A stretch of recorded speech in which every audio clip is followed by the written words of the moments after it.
Bapak Ibu semua, selamat datang para partisipan Pojok Pintar Manajemen. Selamat sore. Apa kabarnya? Saya percaya semuanya baik-baik saja, meskipun kita harus tetap di rumah aja di dalam masa pandemi COVID pada hari ini. Nah, Bapak Ibu, hari ini mungkin boleh host untuk share screen.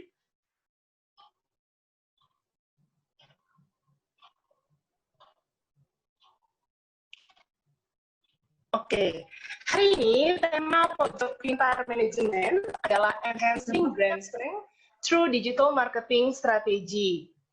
Nah, bagi yang belum tahu sebenarnya apa sih Pojok Pintar Manajemen? Pojok Pintar Manajemen itu merupakan aksi nyata dari kami, PPM Manajemen, untuk pantang berhenti berkarya meskipun di rumah aja. Nah, melalui Pojok Pintar Manajemen, kami mengajak Bapak Ibu semua untuk tetap up to date. Up to date apa? Up to date dengan isu-isu manajemen terkini di tengah pandemi COVID-19. Nah, sebelumnya izinkan saya memperkenalkan diri Bapak Ibu semua. Saat ini, oke, boleh next. Oke, saya bernama Lady Aprilia Caroline. Saat ini saya sebagai konsultan dan trainer di PPM Manajemen. Pada hari ini saya akan sebagai moderator yang menemani Bapak Ibu semua kurang lebih bersama-sama 2 jam nanti hingga pukul jam 6 sore kurang lebihnya. Nah, selanjutnya,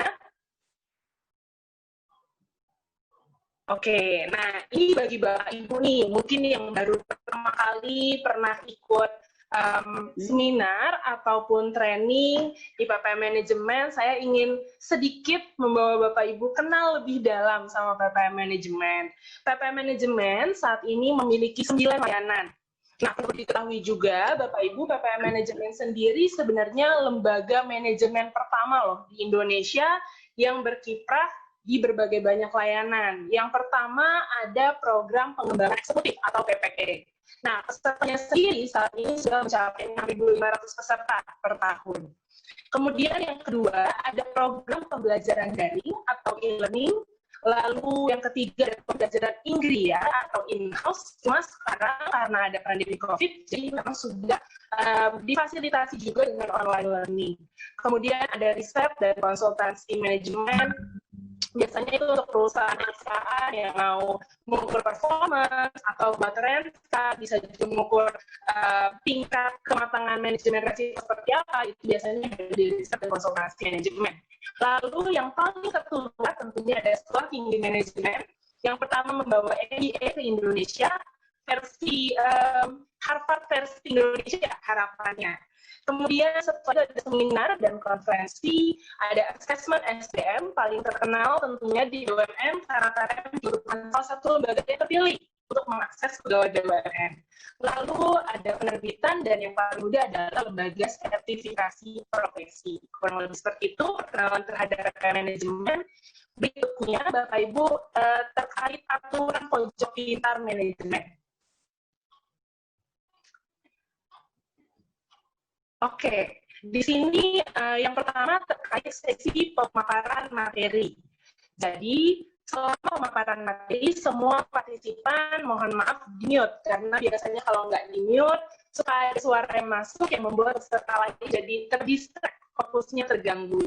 Lalu yang kedua, dalam mengikuti diskusi, partisipan memiliki prinsip positif dan kolaboratif.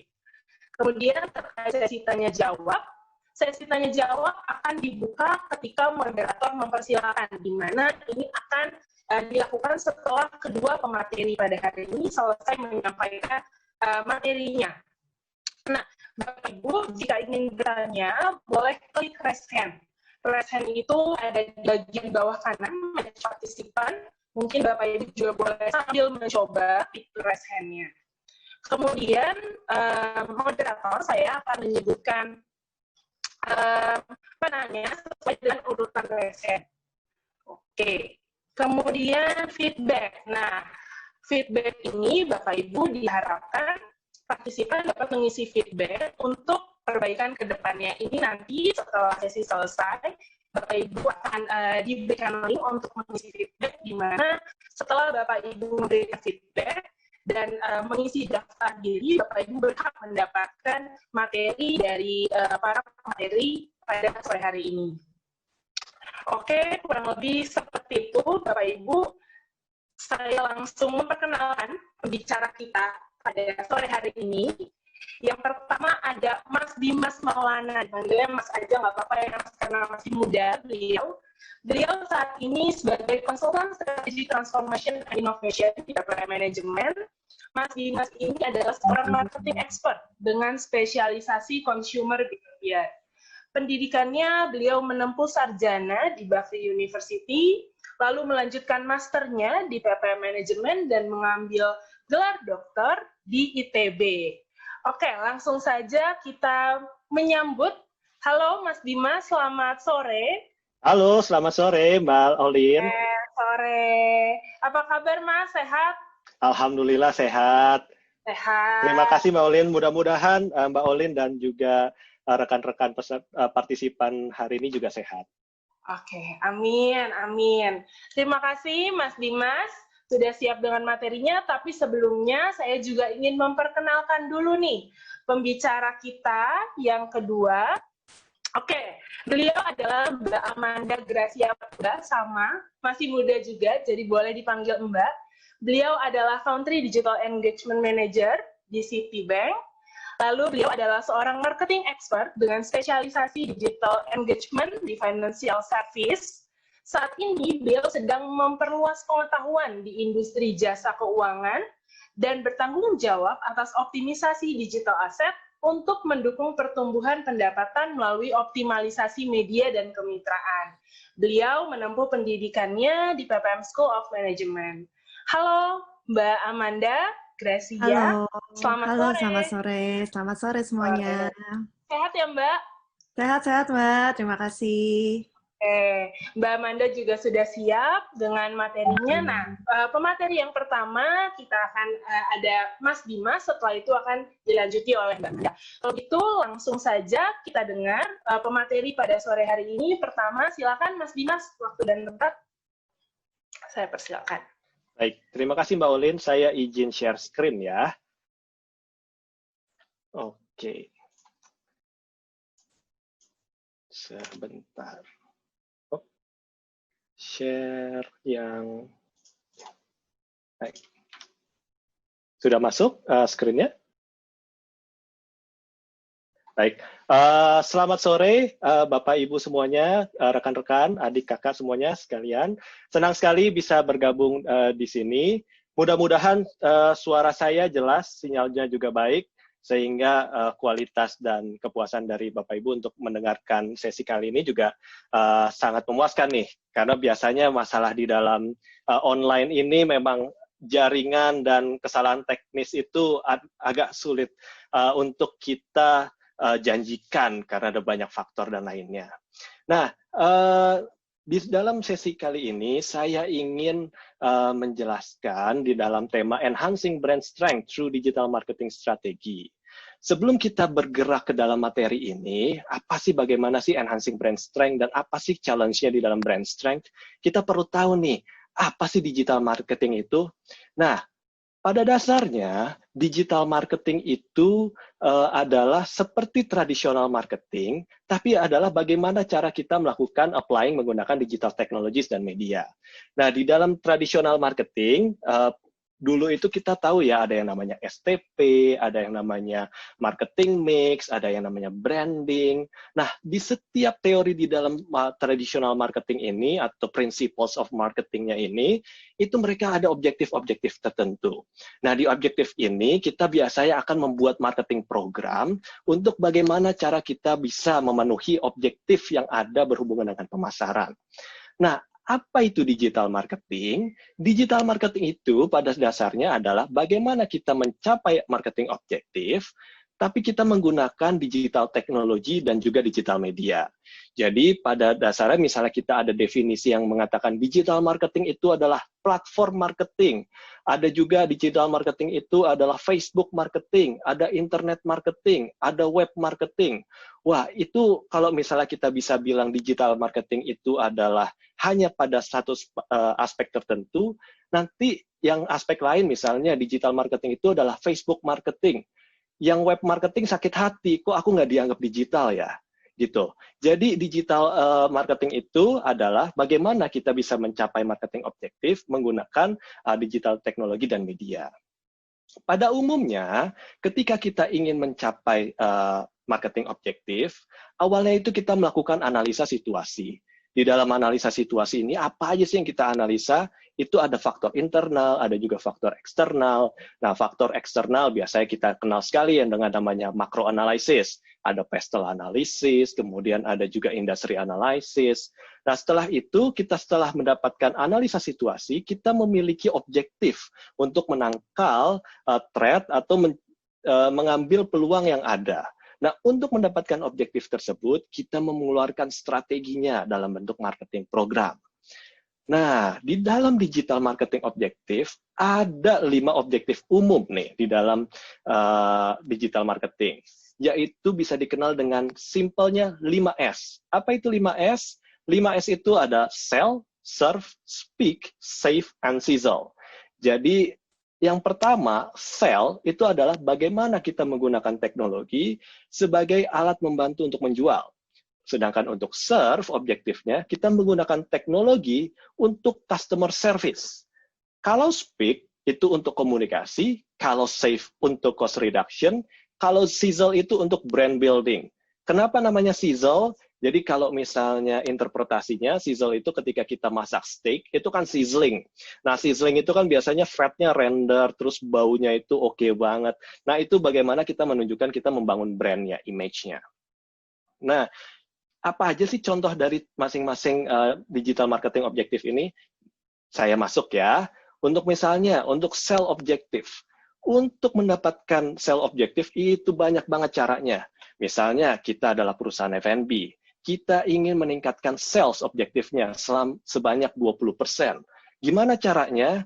Ya, kalau misalnya promosi, misalnya kita promosi di dalam biasanya F&B kita menjual menggunakan digital media untuk Instagram. Oke, berarti kita udah pakai digital platform nih. Nah, kita bisa melakukan promosi itu. Tapi misalnya kita offline, kita biasanya hanya punya restoran di satu ruko tertentu, kemudian kita ingin menggunakan digital teknologi. Nah, salah satu caranya adalah kita bisa berkolaborasi dengan GoFood, atau misalnya dengan GrabFood. Nah, dari kolaborasi ini, dengan kerjasama ini, kita bisa menambahkan market delivery kita, menambahkan market development, sehingga kita bisa mendapatkan arus pendapatan yang baru. Atau kita dengan cara teknologi itu juga bisa nih dengan cara pre-ordering. Nah, ini adalah salah satu bentuk inisiatif dari marketing program untuk Brodo dan Nama. Jadi Brodo itu untuk meningkatkan sales-nya sama Nama pre-ordering nih. Jadi kalau misalnya kita pre-order sekarang, biayanya itu bisa ditekan, sehingga karena biayanya ditekan, kita belinya dalam bulk, itu kita bisa mendapatkan diskon yang lebih besar. Nah, ini adalah salah satu objektif untuk sell. Yang kedua, ada serve. Nah, serve ini kita gunakan untuk customer service. Apa sih customer service itu? Customer service itu intinya adalah kita memberikan value added kepada customer kita. Jadi kita memberikan pelayanan lebih. Nah, ini ada beberapa contoh. Misalnya di dalam 16personalities.com. Ini website-nya adalah website untuk mengecek MBTI, untuk survei MBTI. Jadi kita tahu nih personality kita tuh apa sih? Saya pribadi adalah ENTJ.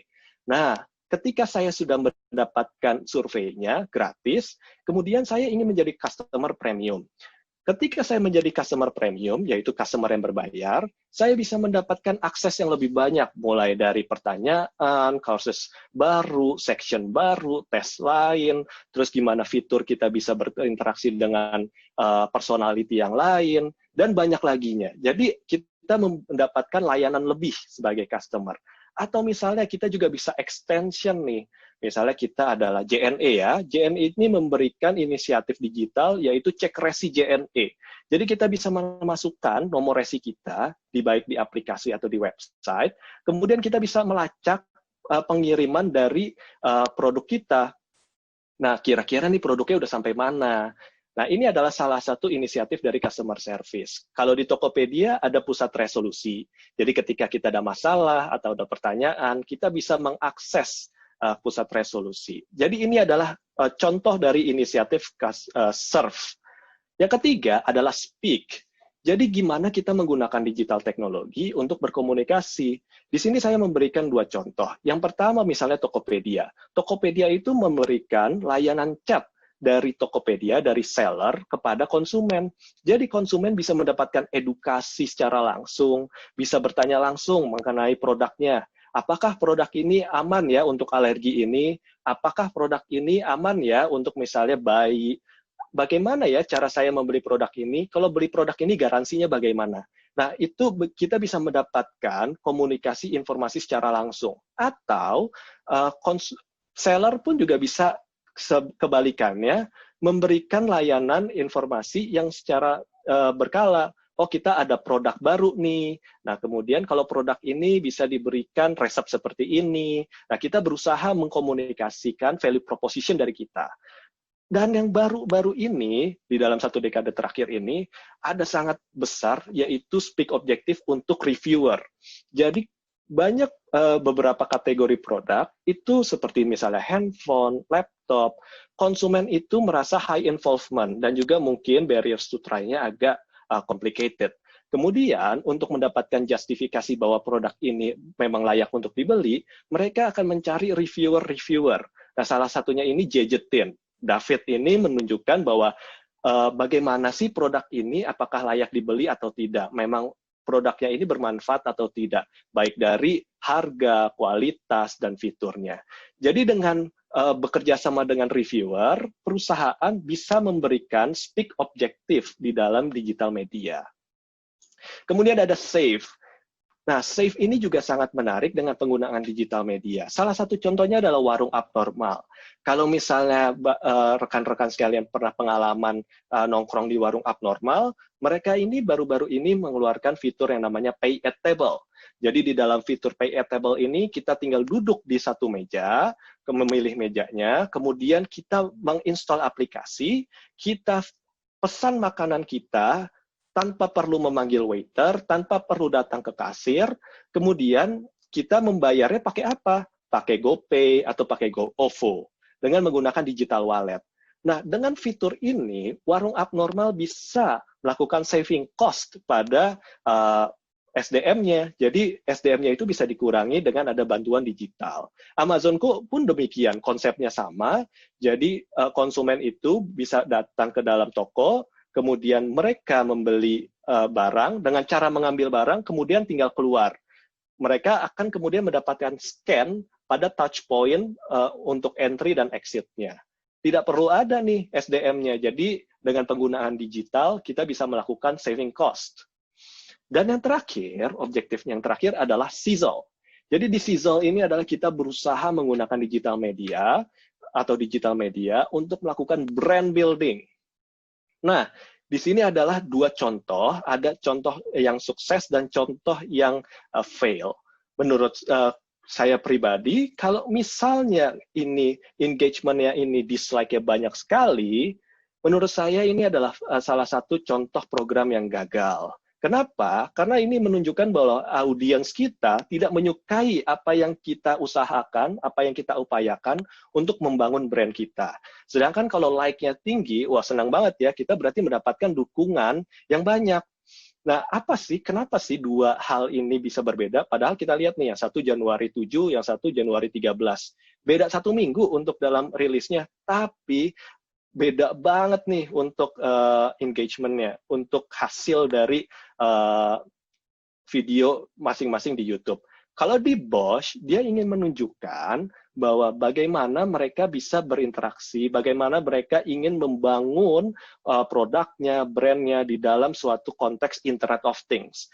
Mereka mengeluarkan video dengan lagu yang sangat catchy, dengan warna yang juga catchy dan menarik. Konsumen pun jadi tertarik untuk mengetahui apa sih Internet of Things yang ditawarkan oleh Bosch. Sedangkan kalau misalnya Gillette ini audiensnya kan pria ya, main audiensnya.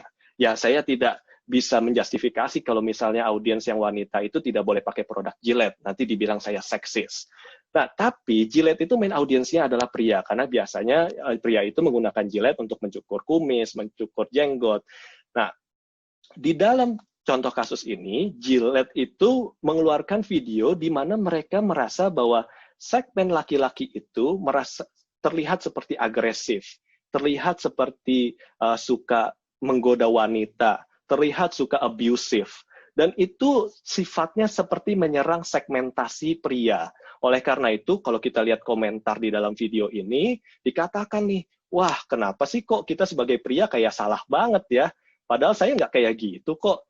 Nah, itu salah satu bentuk kampanye di mana brand building kita terjadi kesalahan. Nah, ini adalah salah satu bentuk contoh successful brand in the connected world.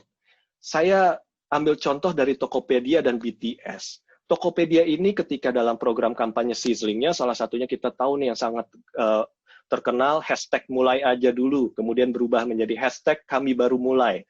Wah, itu salah satu program marketing brand building yang keren banget, karena kita langsung bisa mendapatkan janji yang ditawarkan oleh Tokopedia adalah, kalau misalnya Tokopedia itu adalah e-commerce yang cocok untuk kamu-kamu, kita-kita yang ingin memulai usahanya. Nah, brand building-nya itu sangat sukses dan kemudian ditambah lagi nih dengan kolaborasi dengan BTS. Jadi, ini adalah salah satu contoh bentuk brand in connected world di mana kolaborasinya itu jadi semakin dinamis. Bagaimana sih cara brand itu bekerja? Sebenarnya cara brand itu sangat sederhana. Apa yang kita tawarkan dan apa yang customer rasakan, itu akan ada persepsi. Jadi, apabila kita menawarkan, misalnya saja, mobil kita ini digunakan cocok untuk mobil keluarga, karena banyak orang-orang yang bisa masuk ke dalam mobil ini. Nah, kira-kira biasanya kan kalau satu keluarga itu ada 4-6 orang. Kalau misalnya ada kakek nenek, ada 8 orang misalnya. Nah, kemudian ketika customer membeli mobil tersebut, benar nggak 8 orang bisa masuk nih, satu keluarga bisa masuk. Dan ketika satu keluarga itu menaikkan mobil keluarga ini, apakah mereka merasa nyaman? Apakah mereka benar-benar merasakan apa yang dijanjikan? Keamanannya, conformance-nya, fiturnya. Apakah benar-benar fiturnya fitur keluarga banget? Nah, apabila itu sudah terjadi, memang apa yang kita janjikan dan apa yang customer rasakan itu sama, maka akan terjadi persepsi. Nah, ini yang menjadi titik di mana positioning itu terjadi. Sama seperti halnya misalnya kita berada di F&B. Kita akan sulit nih kalau misalnya kita menjanjikan makanan yang enak.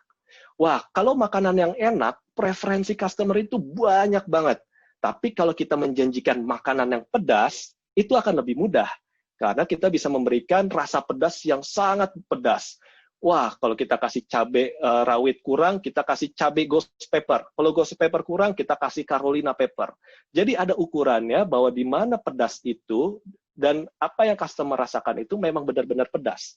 Tapi kalau kita janjikan makanan yang enak, wah, cilaka itu. Jadi nanti customer datang nggak enak, berarti kita nggak bisa memberikan apa yang kita janjikan kepada customer.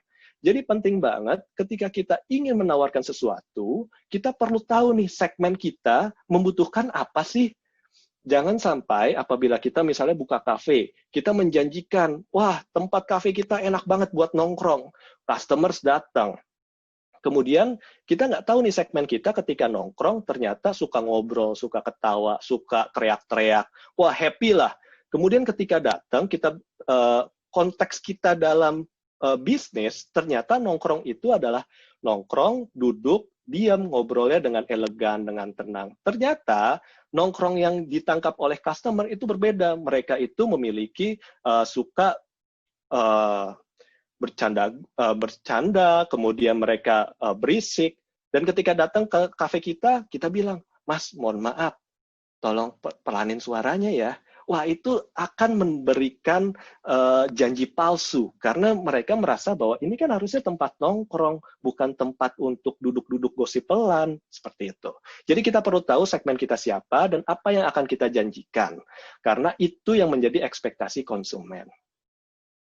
Nah, yang terakhir itu apa sih challenge di dalam branding? Modern challenge di dalam branding, menurut Kellogg ada 3 yang menjadi modern challenge, yaitu cache, konsistensi, dan clutter. Menurut saya ada tambahan satu lagi, yaitu customer voice. Apa itu? Kenapa cache itu menjadi masalah? Di dalam konsep branding, branding itu biasanya untuk long-term investment. Berarti apabila kita berada di dalam korporasi, apabila kita berada di dalam perusahaan, kita sulit nih mengukurnya karena kita branding, wah, Pak, kalau kita misalnya kirim iklan value proposition kita bahwa tempat kita itu adalah tempat nongkrong yang asik, itu tuh biasanya nggak bisa kita dapatkan dalam jangka pendek, dalam waktu yang pendek, karena kita harus membuktikan secara konsisten. Jadi ini akan menjadi konsistensi. Masalah yang kedua, yaitu long run. It's never ending task. Jadi kalau misalnya ini menjadi long run, cash ini akan mengambil long term investment. Seberapa besar kita ingin melakukan investasi terhadap brand? Karena yang paling biasanya dilakukan adalah kita paling enak menggunakan promosi. Kita pakai market penetration, kita memberikan diskon, kemudian customer coba, dan ketika customer coba, baru kita kemudian tanyakan mengenai loyalty, dan kita menggunakan upselling-nya. Tapi untuk mengukur brand, itu paling gampang adalah misalnya kita sudah beroperasi selama 12 bulan, atau misalnya selama 2 tahun lah. Nah, di dalam 2 tahun ini, kita biasanya konsisten melakukan promosi. Nah, coba deh, di bulan ke-25, kita stop promosinya. Kira-kira konsumen tetap datang nggak ke kita? Kalau konsumen tetap datang ke kita, berarti brand kita sudah ada, berarti customer itu bisa menikmati apa yang kita janjikan, dan mereka merasa bahwa memang apa yang kita janjikan itu sesuai dengan experience yang mereka harapkan. Nah, kalau misalnya kita stop promosinya, terus sales-nya drop abis-abisan, berarti value proposition kita itu memang tidak sesuai dengan apa yang dibutuhkan oleh konsumen. Dan yang ketiga, ini adalah clutter. Nah, clutter ini juga menjadi salah satu masalah yang kesulitan ya di dalam digital era ini. Misalnya saja kita hanya punya waktu untuk mengakses informasi itu melalui satu handphone. Sedangkan kan handphone itu informasi yang bisa ditampilkan di handphone itu terbatas pada waktu tertentu. Apabila kita adalah menggunakan digital era, berarti kita akan bersaingan nih dengan banyak informasi. Akan sangat cluttered. Dan menjadi attention span untuk mengambil bahwa informasi yang kita keluarkan itu muncul di handphone konsumen, itu akan menjadi tantangan yang baru. Misalnya saja apabila kita lihat, market size untuk di YouTube itu luas banget karena pengguna YouTube itu banyak banget. Tapi selain pengguna YouTube banyak banget, ternyata yang content creator di YouTube itu juga banyak banget. Nah, gimana nih supaya konten kita bisa menjadi salah satu pilihan di sekian banyak informasinya? Dan yang terakhir adalah customer voice, positif dan negatif. Ini menjadi salah satu kendala karena di dalam era digital ini ada juga nih yang namanya cancel culture. Wah, itu juga salah satu menjadi masalah apabila kita berada di posisi yang tidak disukai oleh publik. Wah, itu akan menjadi masalah. Salah satunya misalnya cancel culture itu contohnya Trump. Wah, Trump itu sering sekali tuh mendapatkan cancel culture, di mana era digital ini mengatakan bahwa sudahlah kita nggak usah pakai Trump. Atau misalnya yang Black Lives Matter, baru-baru ini ada perusahaan-perusahaan yang mengirimkan duka citanya terhadap Black Lives Matter, tapi ternyata ada beberapa perusahaan yang dianggap kontradiktif, sehingga di-cancel oleh customer bahwa, wah, bohong kamu sebenarnya kan nggak care, ini kan hanya sebenarnya bahwa kamu itu cuma menarik simpatisan saja, kamu nggak tulus. Nah, customer voice ini di dalam challenge branding, di dalam branding modern menjadi nyata karena customer voice dan engagement ini semakin transparan dan semakin aktif. Nah, ini ada segitu saja penjelasan dari saya. Mudah-mudahan informasi ini bermanfaat nih. Saya kembalikan kepada moderator Mbak Olin. Oke, terima kasih Mas Dimas. Oke. Oke, terima kasih atas presentasinya nih. Ada ilmu baru lagi terkait tadi ada 5S, lalu ada 4C, nanti mungkin ada Bapak Ibu yang mau bertanya lebih lanjut, boleh. Tapi sebelumnya kita mau melanjutkan ke pembicara kedua. Saya persilakan Mbak Amanda Gracia. Silakan. Ya, terima kasih Mbak Lin. Ini aku share screen dulu ya. Oke.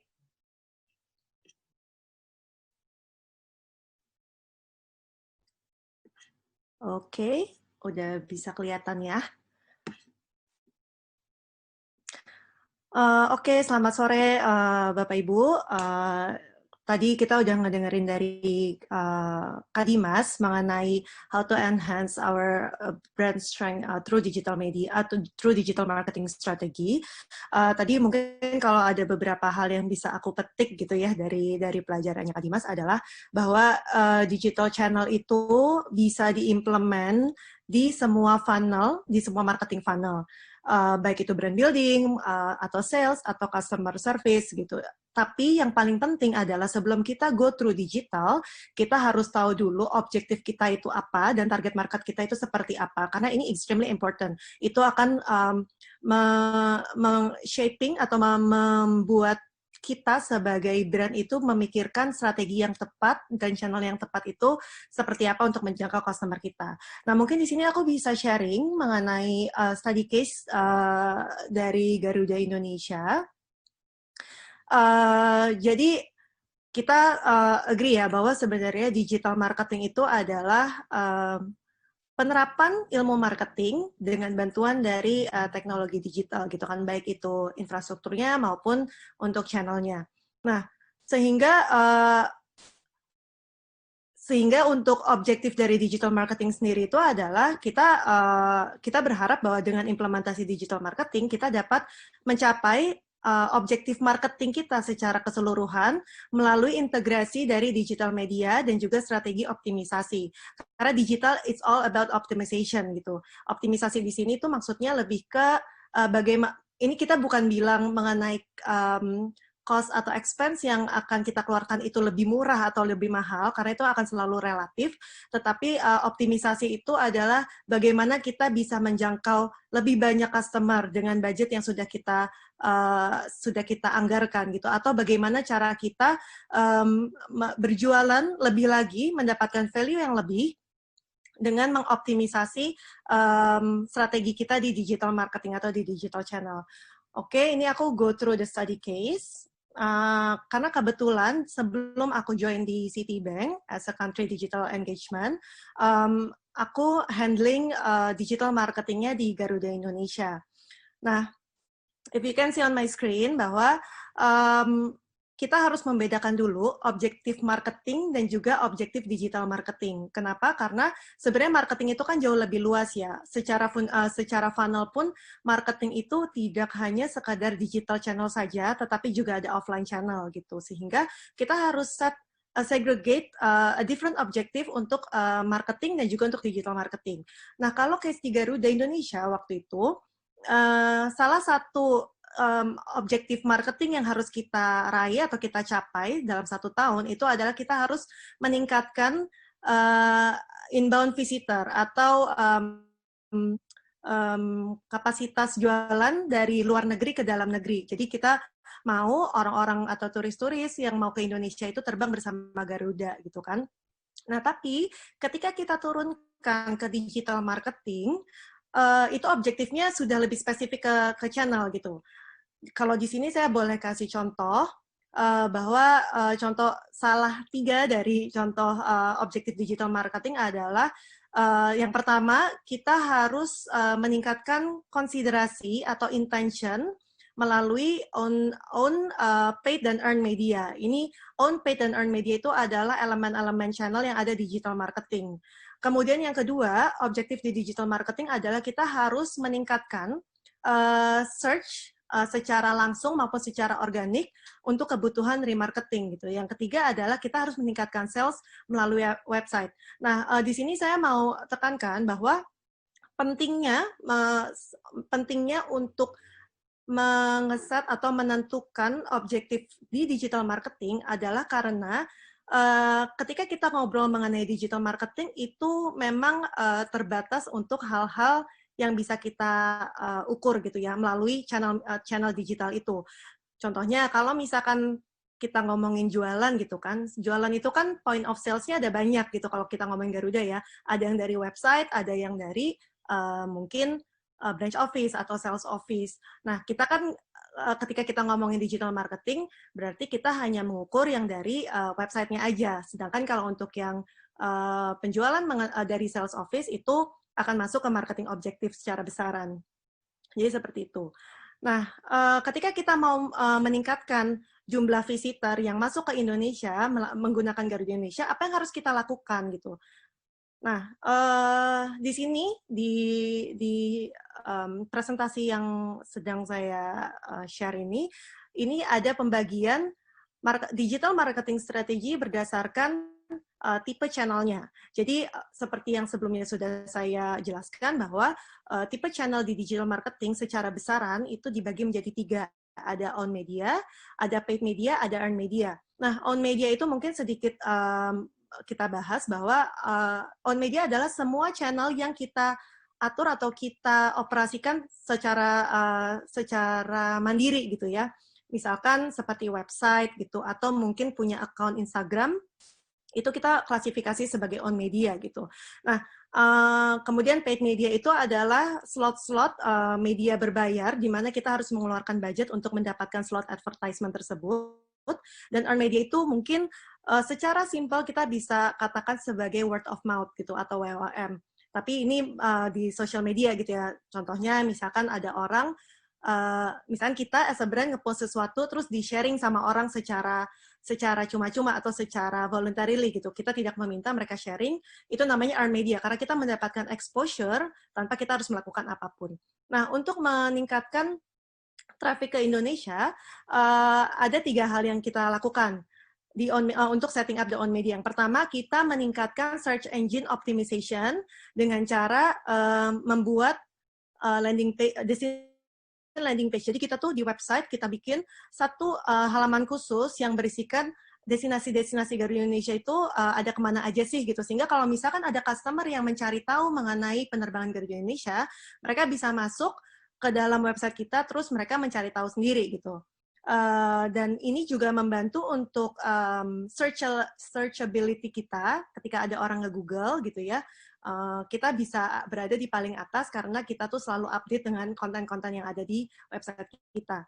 Kemudian yang kedua, salah satu yang kita lakukan untuk meningkatkan atau mengoptimisasi on channel kita adalah kita memaintain link yang sehat gitu ya. Jadi kita selalu rajin-rajin cek setiap sehari itu kita bisa cek ada nggak link yang rusak gitu atau ada nggak link yang nggak working dan itu kita harus benerin secara berkala. Kemudian kontennya kita struktur gitu kan dengan lebih rapi dan hal-hal lainnya yang terkait dengan konten dan juga fundamental dari SEO itu sendiri gitu. Nah, yang kemudian yang ketiga kita membuat konten-konten yang eksotis atau yang menarik di sosial media kita. Itu untuk own media. Kemudian yang paid media kita melakukan partnership dengan social media influencer berskala internasional. Jadi kayak misalkan kita mau meningkatkan visitor dari Eropa atau mungkin dari Australia. Nah, kita kerjasama dengan social media influencer di sana gitu karena mereka punya massa sehingga kita bisa leveraging masanya mereka. Dengan cara seperti apa? Kita kerjasama, kita bayar mereka untuk promosiin flight-flight dari Indonesia gitu. Jadi kita terbangin mereka ke sini. Kemudian kita juga pasang advertisement di social media. Kalau misalnya udah sering dengar Facebook Ads gitu kan atau YouTube Ads itu kita lakukan juga.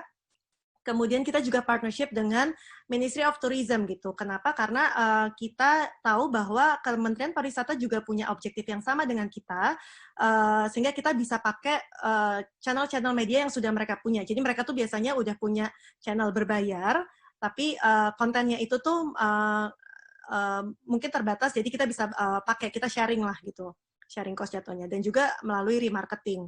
Kemudian untuk earn medianya yang kita lakukan adalah ketika kita melakukan partnership dengan social media influencer, kita meminta mereka untuk nge-post atau untuk berinteraksi dengan followers-followers yang bertanya kepada mereka bahwa experience apa yang mereka alami ketika mereka terbang bersama Garuda Indonesia.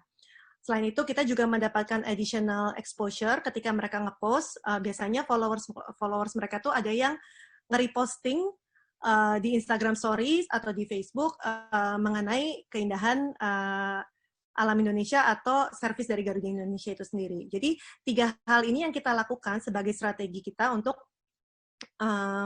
meningkatkan visitor gitu. Ini baru dari strategi marketingnya.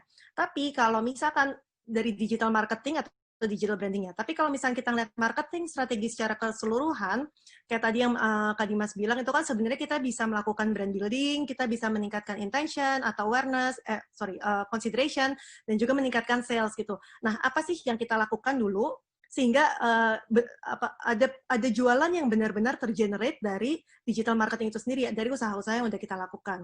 Nah, pertama, kita mengimplementasi strategi yang ada di on media. Jadi persiapannya itu memang sudah lama ya, 1 tahun sebelumnya gitu kira-kira, atau 6 bulan sebelumnya, kita udah benerin website kita. Itu ibaratnya kayak kita benerin rumahnya kita, sehingga kalau nanti ada tamu yang datang, itu nggak berantakan gitu. Orang gampang cari kamar mandi, orang gampang mau cari ruang tamu atau ruang makannya itu gampang. Sehingga ini adalah pekerjaan kita untuk menata kembali media aset-aset yang kita punya. Setelah aset tersebut sudah kita tata, kita melakukan implementasi dari paid media, kerja sama-sama social media influencer, kemudian kita pasang advertisement, dan sebagainya. Nah, ketika 2 hal ini sudah kita lakukan, kita biasanya akan bekerja sama dengan tim performance gitu. Tim performance itu tim yang mengurus penjualan atau sales dari sisi digital. Kita biasanya bilangnya performance marketing. Nah, apa yang kita lakukan dengan mereka? Kita menginformasikan bahwa, hey, kita punya plan ini loh, kita punya plan untuk meningkatkan visitor ke Indonesia, dan akan melakukan implementasi di on media dan paid media. Dari tim kalian bisa apa nih gitu? Apakah ada special fair yang bisa diberikan ke kita sehingga itu juga bisa kita bantu sosialisasikan, dan apakah ada event-event terdekat yang kita bisa join sehingga semuanya itu terintegrasi gitu. Salah satunya dulu yang bisa kita integrasikan adalah Garuda Indonesia Online Travel Fair, kalau misalkan pernah dengar, sehingga di situ kita highlight, kita promote tiket-tiket dari negara-negara yang memang sudah kita tuju, misalkan dari Amsterdam, dari Australia, itu biasanya kita kasih harga khusus gitu kan, sehingga dari situ sudah bisa melakukan penjualan dan ada sales yang tergenerate. Nah, the whole implementation thing ini memang harus terintegrasi menjadi satu. Kenapa? Karena enaknya di digital atau keuntungan berada melakukan implementasi di digital marketing, bahwa kita bisa melihat hasil yang optimal dan semua hasilnya itu terukur gitu. Dari upper funnel sampai dengan lower funnel. Nah, waktu itu apa sih result-nya yang bisa kita ambil gitu dari implementasi ini? Result-nya adalah waktu itu ada 6 juta traffic ke website Garuda Indonesia. Jadi secara average setiap bulannya kita melihat bahwa ada 6 juta orang yang memang masuk ke Garuda Indonesia, mereka typing garudaindonesia.com untuk melihat-lihat destinasi kita itu ada apa aja. Kemudian secara traffic kita berhasil untuk menaikkan 2,7 juta inbound visitors. Jadi secara besaran seperti itu. Sehingga ketika kita mengimplementasikan digital marketing, kita harus tahu bisnis objektif kita itu apa. Kemudian kita juga harus tahu bagaimana digital marketing ini bisa leveraging aset-aset kita atau strategi kita untuk mencapai objektif tersebut. Dan kita juga harus punya objektif marketing secara besaran, tapi objektif channel itu juga perlu gitu, biar kita tahu apa yang harus kita ukur untuk keberhasilan kita. Nah, yang ketiga, key take outs yang paling penting adalah itu sangat penting untuk kita sebagai brand untuk membuat objektif setiap pilar dari channel. Contohnya gini, kalau misalkan website, objektif dari website itu adalah untuk sumber informasi gitu kan. dan juga untuk jualan. Jadi kalau misalkan kita kerja sama social media influencer gitu, kita nggak akan mengarahkan mereka untuk membuat konten di website kita, enggak. Tapi mereka membuat konten untuk social media kita sih, karena objektif dari website itu untuk information pool atau mungkin social media gitu.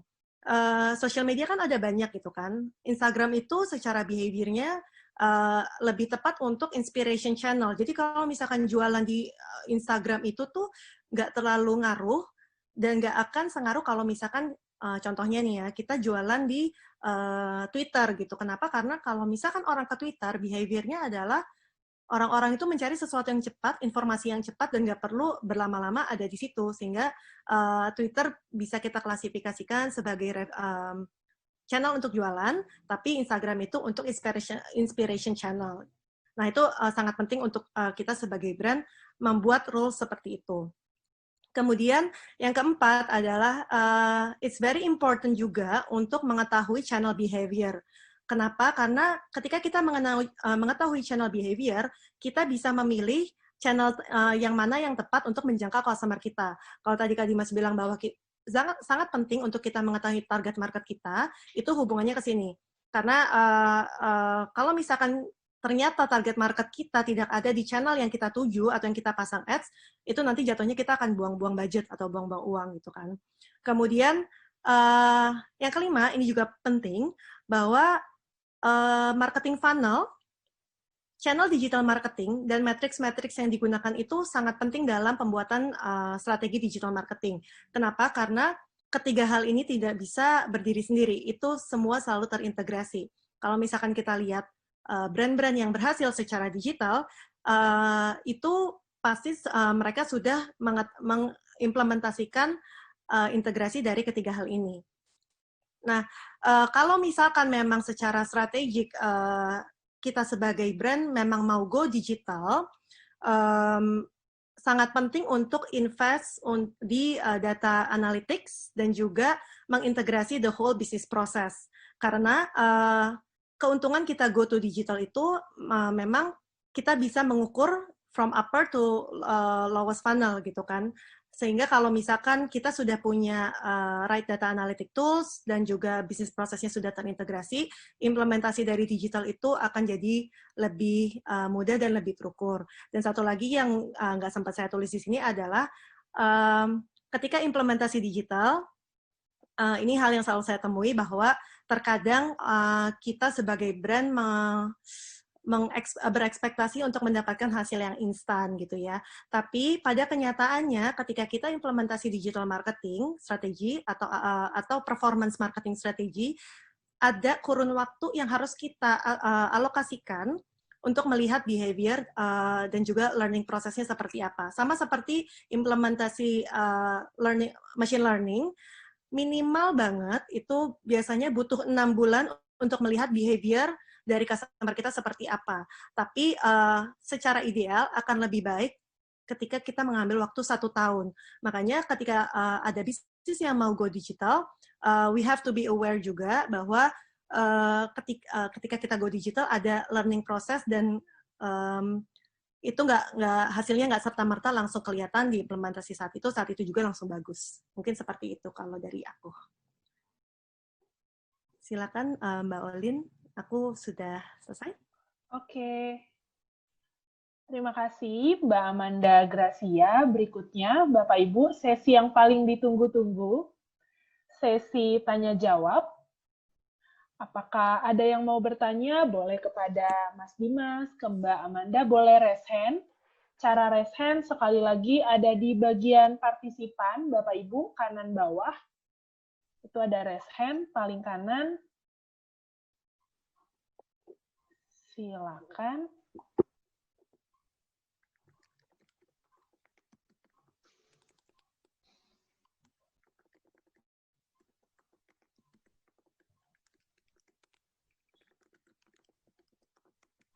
Oke, langsung saja. Yang pertama ada atas nama Ibu Ira Aryani. Silakan, Ibu Ira. Iya, sore atas katanya. Saya Ira, saya dari Jabusmen, saya produknya bahan bangunan. Nah, yang saya pengen tahu sekarang itu KPI apa sih yang relevan di digital marketing, karena atasan saya sih masih refernya ke jumlah visitor website gitu, sedangkan kita udah mulai masuk ke sosmed gitu. Terus kalau kita kan juga pakai Google Analytics, tapi apa ya, faktor apa yang yang sekarang ini paling relevan untuk diperhatiin gitu, karena sekarang yang masih diukur sama atasan saya itu jumlah visitor. Kan saya ngikutin upgrade soal di sosmed dan lain-lainnya. Gitu aja. Terima kasih. Baik. Oke. Terima kasih Bu Ira. Silakan boleh dari Mas Dimas, setelah itu mungkin Mbak Amanda juga boleh menambahkan. Baik, terima kasih Mbak Olin, Bu Ira atas pertanyaannya. Sangat baik sekali karena memang metrik untuk di digital marketing itu adalah salah satu menjadi concern terbesar oleh banyak praktisi. Kenapa? Karena ada yang menggunakan misalnya Facebook, ada yang menggunakan sosial media, ada yang pakai own media, ada yang pakai paid media, ada juga yang pakai earned media. Tapi sebelum kita mengetahui metrik tersebut, yang paling kita perlu ketahui adalah analisa situasi. Jadi di dalam analisa situasi ini adalah kita perlu mengetahui nih, biasanya posisi kita apabila kita ingin melakukan digital, itu sudah sebaik apa sebelum kita melakukan di posisi digital. Awareness kita seperti apa? Apabila kita awareness-nya sudah baik, berarti kita kemungkinan akan masuk ke dalam interest. Kita akan kemudian masuk ke evaluation atau consideration. Jadi untuk metrik, itu sama saja misalnya di digital marketing atau di tradisional, yang pasti kita harus mengetahui analisa situasinya terlebih dahulu. Apabila misalnya awareness kita masih belum baik nih di pasar, berarti yang perlu kita gunakan metriknya adalah customer awareness. Nah, di dalam customer awareness ini ada metrik-metrik di digital, di metrik digital dan juga ada di metrik yang marketing tradisional.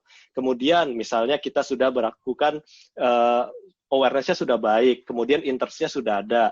Nah, kemudian kita ingin masuk ke evaluasi. Nah, apabila posisi kita sudah berada di evaluasi, misalnya konsumen itu ingin membeli produk, ketika membeli produk, brand kita sudah menjadi brand yang dievaluasi.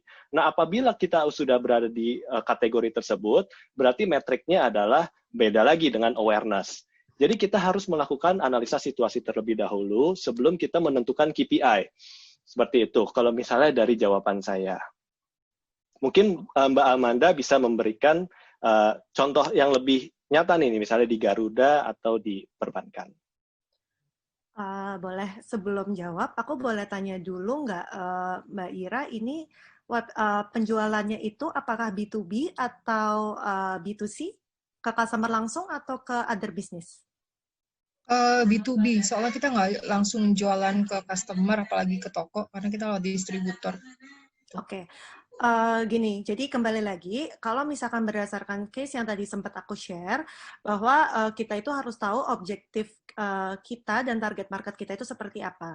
Kalau misalkan dari ceritanya Mbak Ira gitu kan, berarti kan target marketnya memang bukan ke customer langsung gitu kan, sehingga peruntukan website, kalau dari pendapat saya pribadi, akan lebih fungsional atau lebih tepat jika diperuntukkan untuk sumber informasi, sehingga siapapun yang masuk ke website itu akan mendapatkan informasi yang mereka perlukan, seperti itu. Nah, ini memang terjadi juga di beberapa industri lainnya yang memang tidak bisa jualan lewat online, karena mungkin secara bisnis model ataupun mungkin secara target market mereka nggak ada di online, harus B2B atau ya intinya bukan B2C.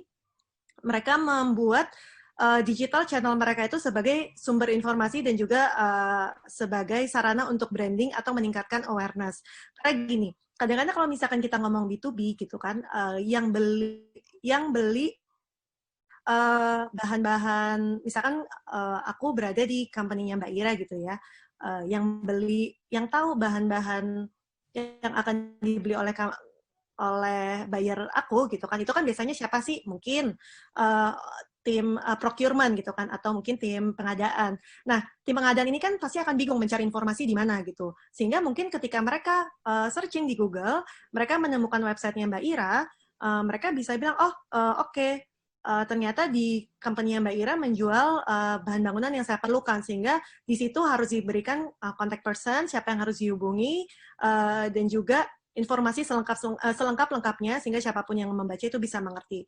Seperti itu. Nah, kalau misalkan untuk metrics, untuk traffic sendiri, saya secara personal sih menganggap bahwa itu memang baik, dan memang biasanya kalau di website yang dilihat itu adalah jumlah visitornya.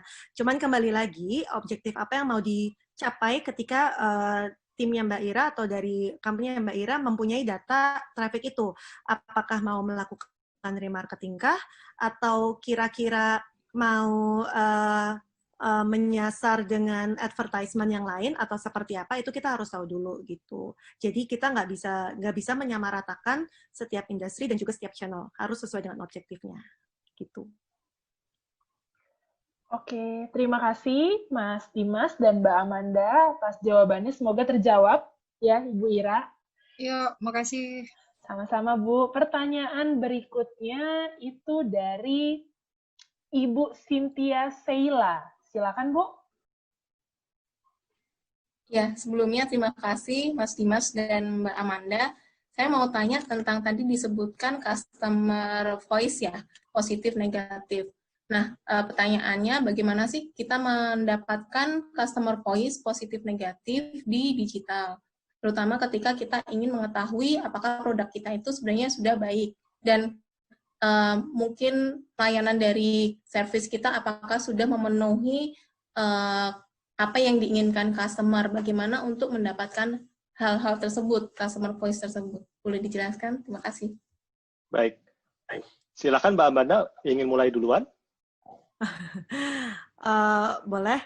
Jadi Mbak Cynthia, kalau sepemahaman aku, untuk mendapatkan sentimen positif atau negatif di digital, itu biasanya ada aplikasi atau tools yang bisa generating sentimen tersebut.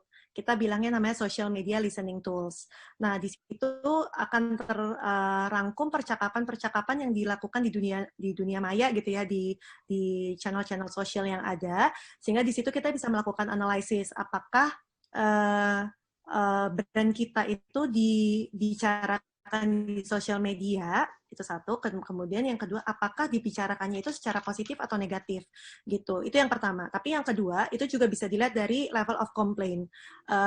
Ini data yang bisa diintegrasikan dari perspektif aku, karena terkadang social media listening tools itu kan hanya men-capture pembicaraan dalam periode waktu tertentu gitu kan, tetapi ada juga orang-orang yang nggak mau ngumbar-ngumbar di sosial media gitu. Nah, itu bisa dicek juga ke data komplainnya seperti apa. Apakah ada spesifik produk yang lagi banyak komplain atau enggak, kemudian cingin. Itu sih biasanya. Mungkin Kak Dimas ada tambahan? Boleh, saya tambahkan. Terima kasih Mbak Amanda. Karena memang di dalam digital ini, itu kita untuk mengetahui matriks bagaimana customer voice-nya, customer engagement-nya, itu banyak sekali pihak ketiga yang bisa memberikan jasa pelayanan itu. Nah, tapi pertanyaannya apabila di dalam situasinya kita ingin memiliki suatu inisiatif, tapi kita tidak tahu nih apakah inisiatif ini bisa memberikan customer voice yang positif atau negatif. Nah, itu yang menjadi mungkin juga bisa berkaitan dengan pertanyaannya. Nah, apa yang bisa kita lakukan pada situasi seperti ini adalah kita melakukan acid testing. Jadi di dalam acid testing ini kita membuat suatu storyboard. Nah, di dalam storyboard ini beberapa storyboard, kemudian kita tawarkan, coba kita melakukan testing kepada target konsumen kita. Nah, bagaimana reaksinya, bagaimana responsnya? Apabila responsnya positif, kemungkinan berarti ketika kita menyebarluaskannya di dalam digital media yang lebih luas, itu akan lebih sukses. Seperti itu. Oke, terjawab ya. Semoga Bu Cynthia. Atau masih ada yang mau ditanyakan, Bu?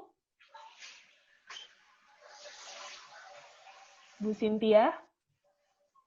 Iya, terima kasih untuk jawabannya. Nah, saya penasaran dengan big data sih. Biasanya kan digital juga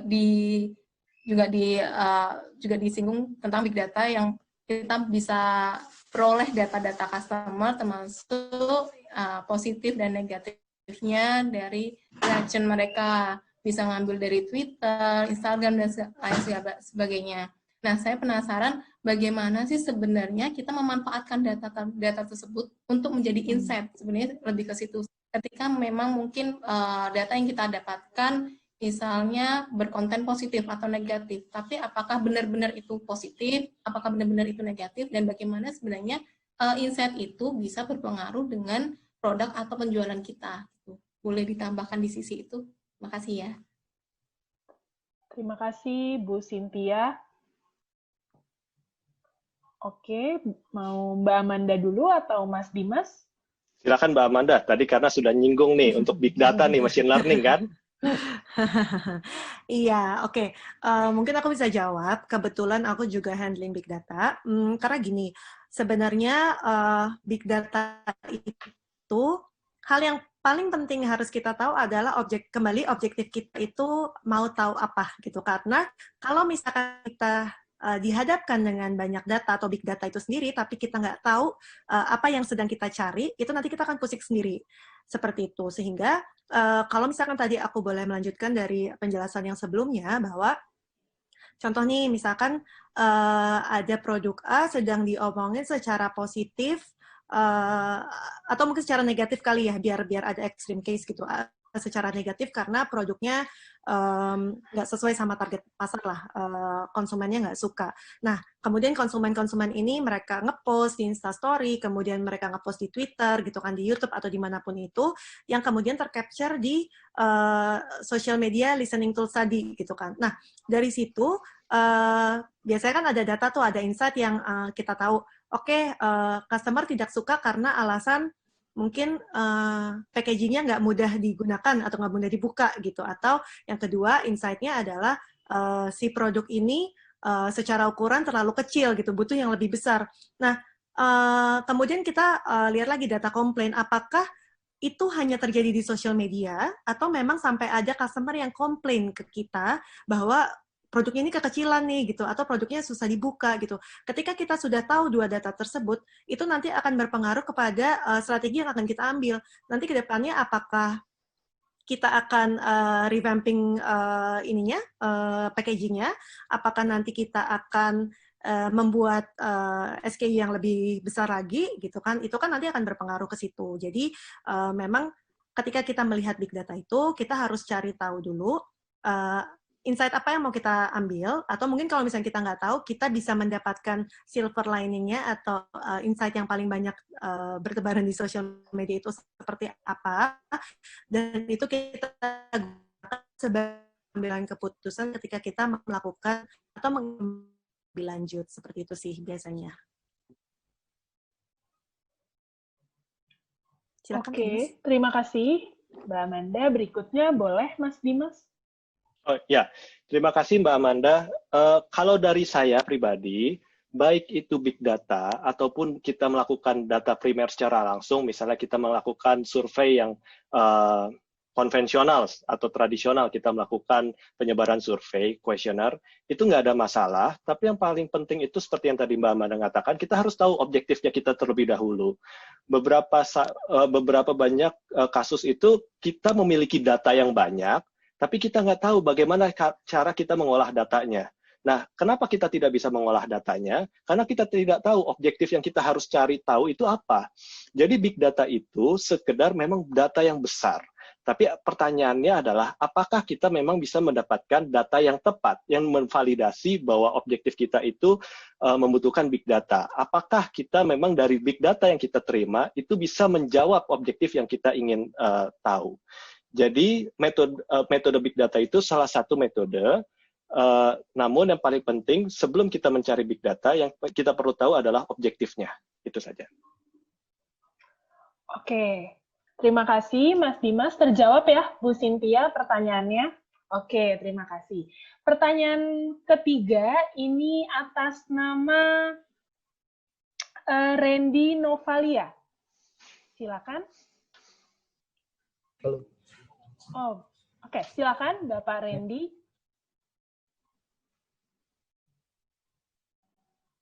Saya mau menekankan sih pertanyaannya. Saya kebetulan kerja di bisnis yang B2B. Kemudian tadi kan Ibu... Halo, Bapak Randy, maaf. Halo. Suaranya kurang jelas, Pak. Sebentar. Halo. Oke, sudah Pak, sudah lumayan. Halo.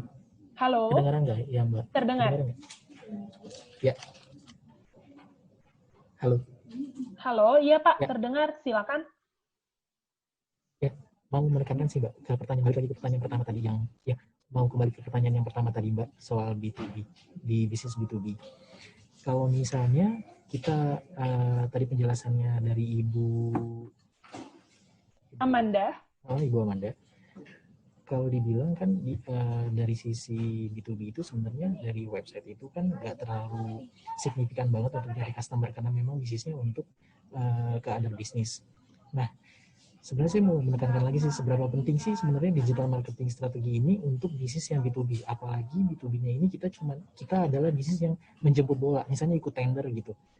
Jadi kayak si customer-nya itu kita yang jemput misalnya lewat tender, bukan yang retailan yang mereka lihat website terus ambil produknya gitu. Nah, seberapa penting sih sebenarnya Bu digital marketing strategi ini untuk bisnis yang B2B? Itu aja sih sebenarnya. Oke. Terima kasih Bapak Randy. Jadi mungkin sekali lagi Mbak Amanda, pertanyaannya adalah seberapa penting sih digital marketing untuk B2B, karena B2B itu kan lebih ke arah menjemput bola, misalkan melalui tender. Mungkin boleh nanti juga dilengkapi oleh Mas Dimas. Silakan Mbak Amanda. Iya, ini mungkin aku bisa sharing pengalaman dari teman-teman procurement waktu di Garuda gitu kan.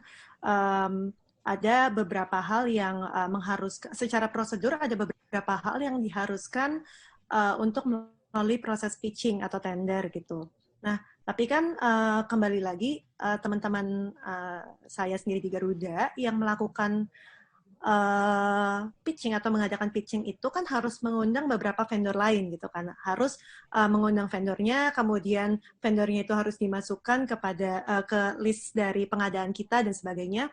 Nah, kembali lagi gitu, di manakah teman saya yang posisinya harus mencari vendor itu bisa mendapatkan informasi. Misalkan saya pribadi nih, saya butuh vendor untuk social media listening tools gitu ya, kayak tadi. Nah, hal yang paling mudah saya lakukan adalah saya Google, kemudian saya ngetik vendor social media listening tools gitu. Kalau misalkan dari tempatnya Pak Randy nggak ada di internet gitu, bagaimana caranya saya sebagai pengundang bisa tahu bahwa bisnis di tempat Pak Randy itu ada gitu. Bagus kalau misalkan saya mengenal Pak Randy secara langsung, saya bisa kontak langsung gitu kan, Pak Randy saya mau ada pitching ini, mau didaftarin atau enggak gitu kan. Tapi itu kan personal gitu ya. Cuman kalau misalkan saya nggak kenal sama Pak Randy gitu kan, padahal saya mungkin bisa mendapatkan benefit dari bisnisnya Pak Randy, establishing a website itu tuh akan membuat Pak Randy itu lebih terbuka secara secara opportunity. Jadi menurut saya kalau penting atau tidak penting, kembali lagi ke brand atau company masing-masing, seberapa penting searchability kita di mata konsumen, walaupun konsumennya itu business to business, gitu sih. Oke, terima kasih Mbak Amanda. Mas Dimas mau melengkapi? Boleh saya tambahkan, jadi baik B2B atau B2C, sebenarnya kita pasti berhubungan dengan manusia juga. Jadi kita pasti juga melihat adanya namanya customer journey-nya. Nah, kalau misalnya apabila kita melihat B2B, bagaimana sih proses ketika kita melakukan tender, bagaimana customer itu mengetahui informasi kita, melakukan evaluasi dari apa yang kita tawarkan. Nah, itu kita perlu tahu. Nah, mungkin salah satu caranya dengan cara kita selain mengetahui apakah kita harus go digital atau tidak, ada survei atau metode riset yang disebut dengan ROPO. ROPO itu adalah research online, purchase offline. Jadi kita membagi dalam 4 kategori. Ada konsumen segmen yang research online dan purchase online, ada customer yang melakukan pencarian informasi secara offline tapi belanjanya online, ada yang melakukan pencarian informasi secara online tapi belinya offline, ada yang beli dan mencari informasi secara offline.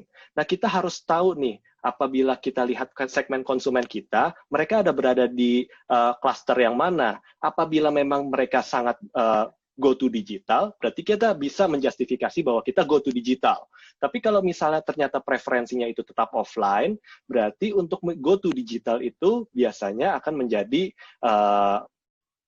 anggaran yang tidak sesuai, karena memang tidak sesuai dengan target marketnya. Seperti itu, Pak Randy. Oke, begitu jawabannya Bapak Randy terjawab, Pak, atau masih ada yang mau ditanyakan lagi? Ya, terima kasih. Cukup, Mbak. Oke, cukup. Terima kasih juga, Pak Randy. Berikutnya ada Bapak Andre Erdilo.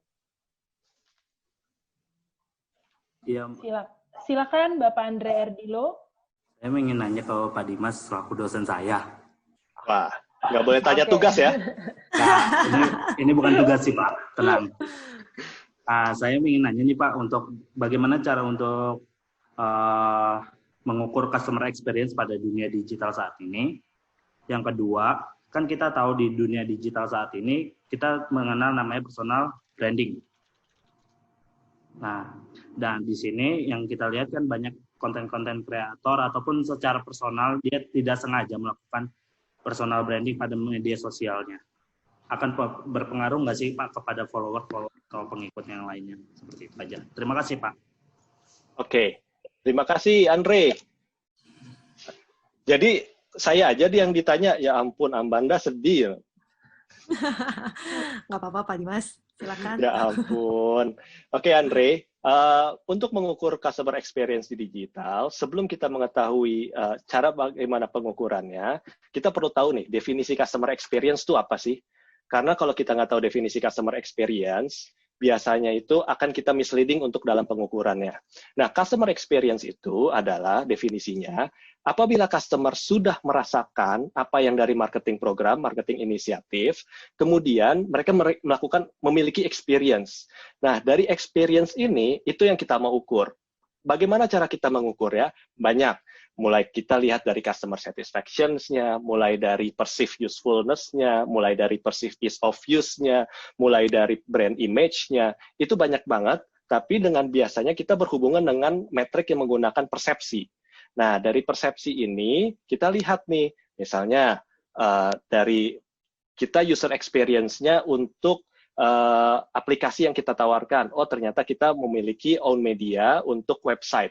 Nah, customer itu ketika melakukan akses website kita, itu akan berbeda dengan customer experience yang mengakses misalnya konten kita yang ada di dalam Instagram. Nah, kedua experience ini berbeda, tapi kita melihat yang misalnya website. Nah, di website ini apa aja sih untuk mengukur kepuasan pelanggan atau experience yang baik? Pertama, rate-nya cepat atau tidak ketika kita buka website, ada error atau tidak. Kemudian font-nya jelas atau tidak. Pesannya itu memang benar-benar relevan dengan apa yang kita cari atau tidak. Informasinya itu jelas lengkap atau tidak. Kemudian masalah untuk interface-nya mudah digunakan atau tidak. Jadi bagaimana kita menanyakan bahwa apakah konsumen itu mengakses website kita, experience-nya itu menyenangkan atau tidak. Jangan sampai ketika misalnya masuk ke website kita, pop-up-nya ada 10. Wah, kita harus X, silang. Nah, gitu ya. Nah, itu experience-nya tidak baik. Jadi kita mengukur bagaimana experience dari penggunaan produk kita atau dari inisiatif kita. Mungkin Mbak Amanda bisa juga memberikan case nyata lebih lanjut untuk misalnya di perusahaan. Oke, mungkin kalau aku bisa sharing yang tadi, kita ngobrolin soal Garuda Indonesia, dan tadi kan Kak Dimas juga udah sempat menyinggung customer journey ya, gitu. Jadi kalau misalkan secara besaran gitu, customer journey, digital customer journey pelanggan Garuda Indonesia, biasanya yang pertama mereka melihat dulu di sosial media konten-konten kita, kemudian ketika mereka tertarik, mereka masuk ke website, kemudian ketika mereka masuk ke website, mereka melakukan pembelian di website, kemudian setelah itu mereka selesai, itu waktunya mereka untuk terbang gitu kan. Nah, jadi kalau kita ngomongin digital customer experience, untuk menjaga agar experience customer yang mampir ke lapak kita gitu ya, itu tetap positif, kita harus melihat dari setiap touch point-nya. Yang pertama, untuk social media, touch point kita itu sudah benar belum message-nya gitu. Apakah message kita itu menginspire orang-orang untuk pergi liburan atau enggak gitu. Apakah message yang kita sampaikan relevan atau enggak. Karena kalau misalkan enggak, mereka enggak bakal bother untuk pergi ke touchpoint kedua gitu untuk ke dalam website. Nah, kalau misalnya customer udah masuk ke website, kita lihat apakah ada link yang rusak nggak, kemudian navigasinya susah atau enggak gitu. Ketika kita masuk ke website, speed-nya lama atau enggak untuk page itu bisa loading. Dan berdasarkan research gitu, sekarang ini customer itu hanya mau menunggu maksimal 3 detik untuk satu landing page itu fully loaded gitu ya.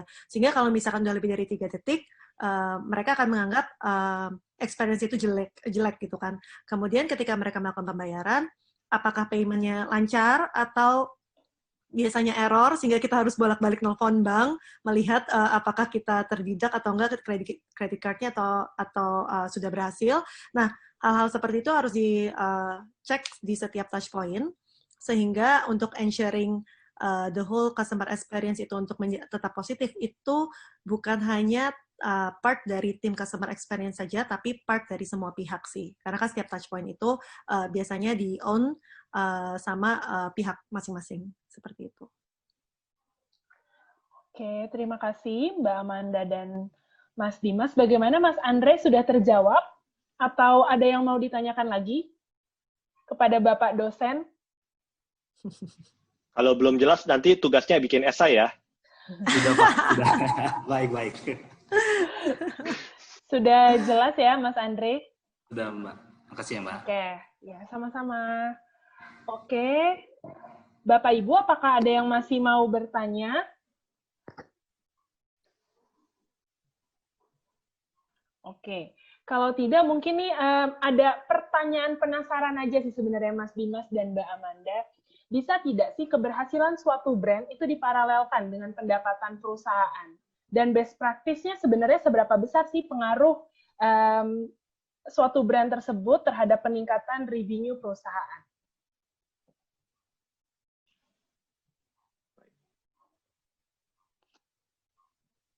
Mau Kak Dimas dulu, silakan. Oke. Menurut saya kalau misalnya kita bicara korelasi, biasanya untuk korelasi antara brand yang positif dengan pendapatan, biasanya korelasinya tuh positif. Karena misalnya salah satunya Snapchat, baru-baru ini Snapchat itu kehilangan, waktu itu Snapchat pernah tuh melakukan posting media, jadi postingnya itu sangat sensitif, jadi either you get punched by Chris Brown or getting slapped by Rihanna. Nah, itu sangat sensitif. Dan karena itu, kontennya dari Snapchat itu sendiri kehilangan 80.000 US dollar. Salah satu juga yang menjadi masalah ini adalah Facebook. Facebook ini brandnya bagus banget ya, tapi karena ada yang menjadi masalah memberikan free speech untuk yang hate speech dan lainnya yang digunakan oleh sepertinya Donald Trump dan mungkin ada beberapa pihak lainnya. Kemudian akhirnya ada boykot nih, banyak perusahaan-perusahaan yang stop melakukan pemberian naruh iklan di Facebook. Nah, itu kan menunjukkan bahwa ketika brand kita dianggap negatif, kita tidak mau nih memberikan pendapatan atau support kepada brand tersebut. Seperti itu. Tapi kalau misalnya ditanyakan korelasinya sebesar apa, korelasinya itu akan tergantung kepada situasinya. Apakah industrinya seperti apa, pasarnya seperti apa, geografinya seperti apa. Gitu Mbak Olin. Silakan Mbak Amanda. Terima kasih. Mas Dimas, silakan Mbak. Iya, kalau tadi untuk menjawab Mbak Olin, menurut aku brand yang berhasil di digital itu not necessarily akan menghasilkan a good sales gitu ya, karena sebenarnya mulai dari branding sampai dengan sales itu tergenerate itu kan faktornya banyak, nggak cuma bisa dilihat dari sisi digital brandingnya aja, itu satu. Tapi saya setuju sama Kak Dimas bahwa a good branding itu pasti akan meningkatkan intention dari customer-nya itu sendiri, di mana mereka akan prefer untuk spend their money atau spend their budget, sehingga itu pasti akan berpengaruh ke penjualannya mereka. Tapi kalau misalkan dibilang bahwa a good branding in digital sama dengan a good sales, itu belum tentu gitu sih. Oke, terima kasih Mbak Amanda dan Mas Dimas, sangat jelas. Berikutnya ada pertanyaan lagi nih dari Bapak Feraldo Sihombing. Silakan, Pak. Halo. Terdengar jelas, Pak. Oke, saya cuma mau tanya untuk kedua-dua narasumber ini, kira-kira di zaman sekarang di mana yang namanya sosial media itu begitu masif penggunaannya, apakah betul bahwa digital marketing sekarang itu lebih efektif mentargetkan sosial media user terlebih dahulu gitu? Karena dari pengalaman saya kan juga menjalankan bisnis walaupun masih kecil ya, itu traffic web itu sangat sedikit dan rata-rata di luar yang sengaja datang ke website kita, kebanyakan mereka akan melihat ke akun sosial media kita dulu, khususnya di Facebook. Facebook tuh saya yang paling aktif di situ. Jadi saya punya website boleh dikatakan hanya sekadar biar customer makin yakin bahwa kita serius gitu. Ya di situ saya nulis konten segala macam, tapi selebihnya nothing gitu. Karena kemudian mereka akan balik lagi menghubungi sosial media saya, sosial media kami gitu, entah lewat FB ataupun langsung kontak ke WhatsApp atau jalur lain gitu. Jadi apakah betul bahwa keberadaan website saat ini sebenarnya tidak terlalu penting dibandingkan keaktifan kita untuk promosi di sosial media? Mungkin itu saja dulu. Terima kasih. Oke, terima kasih Bapak Feraldo Sihombing. Silakan, boleh Mas Dimas atau Mbak Amanda terlebih dahulu? Silakan Mbak Amanda. Saya mau izin minum dulu nih. Oke, berarti tadi kalau aku coba rephrase pertanyaannya, apakah website itu penting? Karena ujung-ujungnya customer itu kembali lagi ke social media gitu ya? Ya, oke. Ini kembali lagi dari kita sebagai brand, itu harus jelas juga peruntukan website itu untuk apa dan juga social media itu seperti untuk apa kegunaannya. Dulu, kalau misalkan saya boleh sharing di Garuda Indonesia, ketika ada orang yang bertanya mengenai harga tiket atau apapun itu, kita akan refer mereka ke dua tempat. Kalau misalkan mereka bermasalah dengan tiket, means mereka sudah melakukan pembelian, kita akan arahkan ke customer service. Tapi kalau mereka hanya tanya-tanya, kita akan mengarahkan mereka ke website. Jadi itu nggak tabu kok untuk dilakukan. It's very okay ketika ada customer yang tanya, kita mengarahkan kalau misalkan mau melakukan pembelian, silakan lakukan pembelian lewat website kami. Itu nggak apa-apa, it's very okay. Tapi mungkin yang saya lihat di sini, apakah dari Mas Feraldo juga menyediakan salah satu platform sehingga customer itu bisa bertanya-tanya mengenai produk-produknya Mas Feraldo gitu kan? Karena kalau misalkan tidak disediakan platform tersebut, saya pribadi mungkin akan sebagai customer akan bingung gitu kan. Oke, saya tertarik sama produknya, tapi saya harus tanya ke siapa ya? Dan yang paling mudah untuk dijangkau itu kan sekarang sosial media seperti itu. Itu satu. Dan jangan lupa pastikan kalau misalkan memang website itu mau dijadikan salah satu channel utama pembelian, maka kita harus ensure customer journey-nya itu memang mengarahkan customer untuk pergi ke website. Contohnya seperti apa? Misalkan nih saya menaikkan satu konten di social media gitu, di Instagram gitu kan. Hai, kita punya satu produk baru, silakan lihat bla bla bla gitu ya. Nah, di akhir captionnya saya akan selalu bilang bahwa visit website kami untuk info lebih lanjut gitu. Jadi itu gunanya navigasi yang clear, atau kita biasanya bilangnya call to action. Di setiap channel harus ada clear call to action, sehingga customer itu tahu apa yang harus mereka lakukan ketika mereka ngeliat konten itu. Mungkin seperti itu sih. Oke, Mas Dimas mau melengkapi? Ya, saya lengkapi. Begini Pak Feraldo, mungkin jangan jengah juga apabila kita harus masuk memiliki website nih. Karena saya nggak tahu juga segmen dari konsumen Pak Feraldo, karena ada juga konsumen-konsumen yang memang lebih suka tanya langsung. Misalnya, Pak, saya mau tanya dong produk ini. Oh, Pak, bisa dicek website. Enggak, saya mau nanya Bapak aja. Wah, kalau kayak gitu segmennya, percuma kita mengarahkan misalnya ke information website. Karena konsumennya itu pengen ada kedekatan, mendapatkan informasi dari seller. Nah, jadi kita harus tahu nih segmen kita tuh seperti apa. Benar seperti Mbak Amanda bilang, customer journey-nya itu gimana ketika mereka mencari informasi, ketika mereka melakukan evaluasi, itu seperti apa. Kalau konsumennya itu memang ternyata ingin langsung bertanya-tanya kepada seller, berarti kita menyediakannya bukan informasi di dalam website. Di dalam website mungkin kita bisa frequently ask question atau informasi-informasi yang sederhana. Tapi karena mereka inginnya misalnya ada interaksi dengan seller, berarti kita harus menyiapkan tim customer service di mana untuk menjawab pertanyaan secara langsung. Jadi kembali lagi kepada customer dan segmentasinya Pak Feraldo.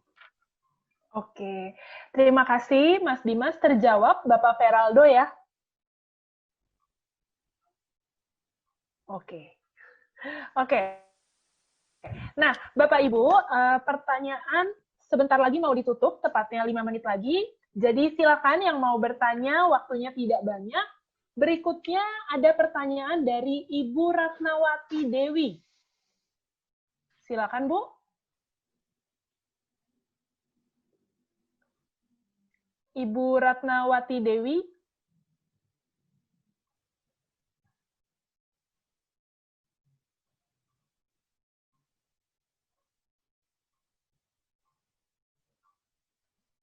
Oke. Tidak ada beliaunya?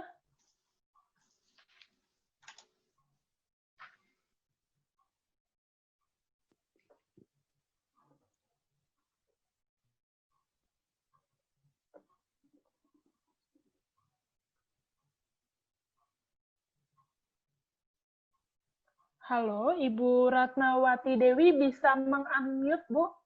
Di kiri bawah, di-unmute sendiri, pojok kiri bawah, Bu, biasanya.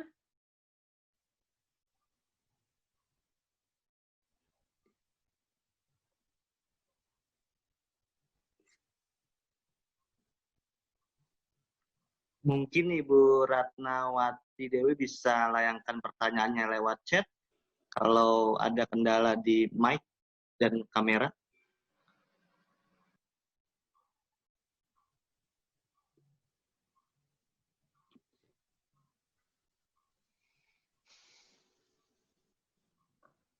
Oke, sepertinya beliau ada gangguan, kendala.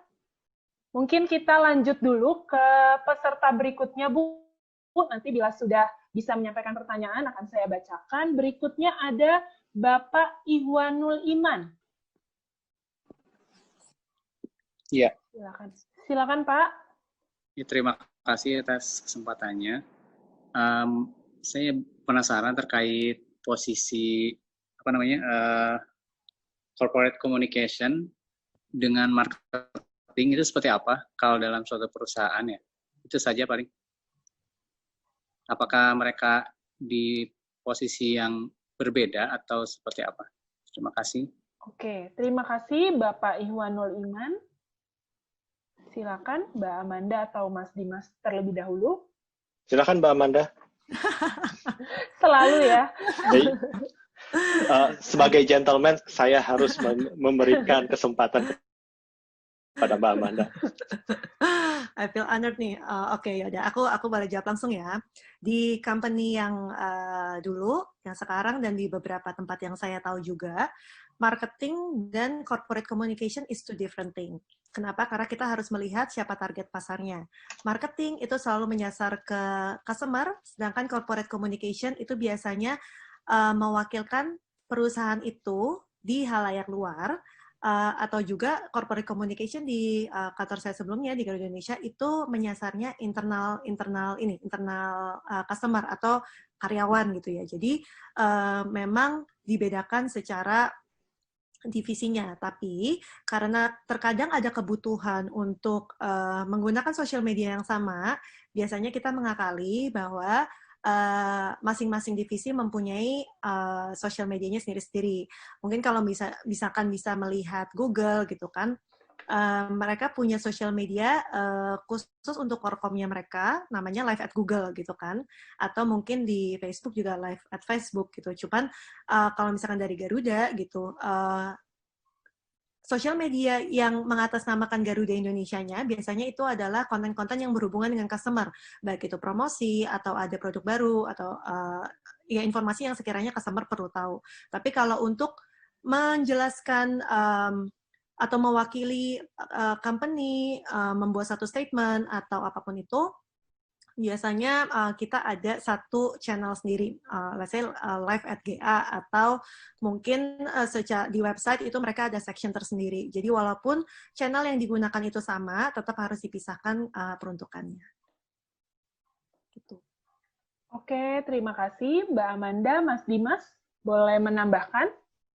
Menurut saya memang definisi corporate communication dan marketing itu sendiri juga memang berbeda. Jadi kembali lagi, saya mengulang, kalau misalnya saya kembali menjelaskan, saya mengulang apa yang dijelaskan oleh Mbak Aman nanti. Karena memang keperuntukannya itu berbeda. Seperti itu. Marketing itu biasanya kita sangat fokus kepada market, kita berusaha untuk bagaimana kita propose value proposition kita kepada market. Oke. Terima kasih, Mas Dimas. Semoga bisa dipahami Bapak Iwanul Iman. Iya, sudah dipahami. Terima kasih. Oke. Sama-sama, Pak. Terima kasih. Bapak, Ibu, sayang sekali waktu bertanyanya sudah habis. Saya ucapkan terima kasih banyak kepada Mas Dimas dan Mbak Amanda yang sudah menjawab dengan sangat baik setiap pertanyaan yang Bapak Ibu sampaikan. Tapi Bapak Ibu jangan khawatir, karena Bapak Ibu yang mungkin belum memiliki waktu untuk bertanya atau merasa sungkan, malu, tenang saja. Bapak Ibu bisa mengirimkan pertanyaan Bapak dan Ibu ke email di bawah ini, pojokpintarmanajemen@gmail.com. Oke, tapi ada batasnya nih Bapak Ibu, paling lambat 25 Juli 2020 atau 3 hari dari sekarang. Seperti itu, jadi mungkin boleh dicatat dulu emailnya, bisa di email paling lambat 25 Juli 2020, nanti akan dijawab oleh Mas Dimas dan Mbak Amanda. Oke, kalau begitu izinkan saya menyimpulkan sedikit tentang materi hari ini. Tadi ada Mas Dimas yang sebenarnya tiga garis besar ya Mas. Yang pertama analisis situasi, lalu kita menentukan objektifnya, tadi ada self, serve, sizzle, lalu ada save, kemudian ada marketing programnya, seperti apa. Sementara kalau Mbak Amanda tadi ada statement yang saya highlight yang menarik, tadi ada optimisasi tidak selalu tentang cost. Nah ini cocok banget nih untuk Bapak Ibu yang selalu menekan cost, tapi bagaimana menjangkau banyak customer dengan budget yang sudah dianggarkan. Lalu tadi ada 6 step juga dari Mbak Amanda. Nah, sebelum saya akhiri, mungkin Mas Dimas dan Mbak Amanda ada closing statement nih di sore hari ini, singkat, padat, dan jelas. Kira-kira boleh Mas Dimas terlebih dahulu kali ini? Oke, baik. Saya yang mulai duluan ya. Berarti yang closing benar-benar Mbak Amanda dong ya. Baik. Kalau dari saya pribadi adalah, apabila kita adalah berada di dalam marketing, market-based view, sangat penting kita mengetahui objektif dari marketing itu apa, dan untuk mengetahui marketing objektif, kita harus tahu segmen kita tuh bagaimana. Customer journey-nya, customer needs-nya, customer experience-nya, itu seperti apa. Karena apabila kita tidak mengetahui konsumen kita, berarti apapun program yang kita bikin, itu sebenarnya kita hanya meraba-raba. Dan kita hanya memiliki harapan bahwa mudah-mudahan program ini sukses ya, seperti itu. Jadi penting banget untuk kita mengetahui konsumen kita sendiri. Silakan Mbak Amanda di closing. Ya, mungkin kalau dari aku, ini satu statement yang nggak bosen-bosen aku sharing, bahwa digital itu sebenarnya life hacks. Jadi digital itu ada di sini untuk mempercepat dan mempermudah proses secara keseluruhan. Sehingga digital marketing itu sendiri adalah strategi di mana bisa mengintegrasikan keseluruhan journey sehingga customer itu memiliki experience yang positif. Jadi benar tadi kata Kak Dimas bahwa mengetahui customer kita itu siapa dan objektif kita itu seperti apa itu sangat penting dan digital marketing itu ada di sini untuk smoothen the process atau memperlancar proses itu sendiri. Jadi jangan dibalik-balik gitu, karena digitalnya itu sendiri untuk mempermudah semuanya. Jangan sampai kita jadi repot karena digital marketing gitu. Oke, terima kasih Mas Dimas Maulana, Mbak Amanda Gracia. Nah, Bapak Ibu, sebelum benar-benar berakhir, sekali lagi kami mohon Bapak Ibu mengisi feedback. Berikut akan ditampilkan QR code-nya. Bagi Bapak Ibu yang mengisi feedback dan database berhak mendapatkan link soft copy materi pada hari ini. Nah, Bapak Ibu setelah memberikan feedback, mohon jangan langsung di-edit. Jadi harap menunggu dulu, karena nanti akan ada pop-up yang mengantar Bapak Ibu ke G Drive materinya. Jadi sekali lagi, setelah memberikan feedback, jangan langsung di-exit, tapi mohon ditunggu sebentar, karena akan ada pop-up yang mengantar ke G Drive materinya. Nah, berikutnya, Bapak Ibu, ada beberapa event seru juga di manajemen. Mungkin boleh ditampilkan.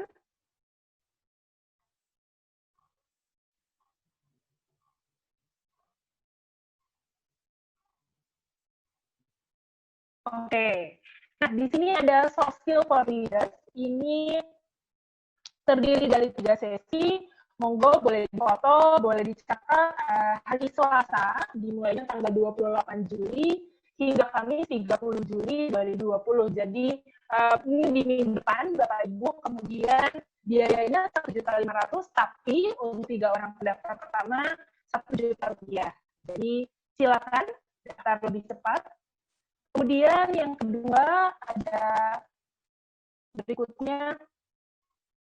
Oke, ini masih pembicara kita yang sama, Mas Dimas Maulana, Critical Thinking in Consumer Behavior, itu ada di lusa, hari Jumat, tanggal 24 Juli, pukul 18.30 sampai jam 8 malam.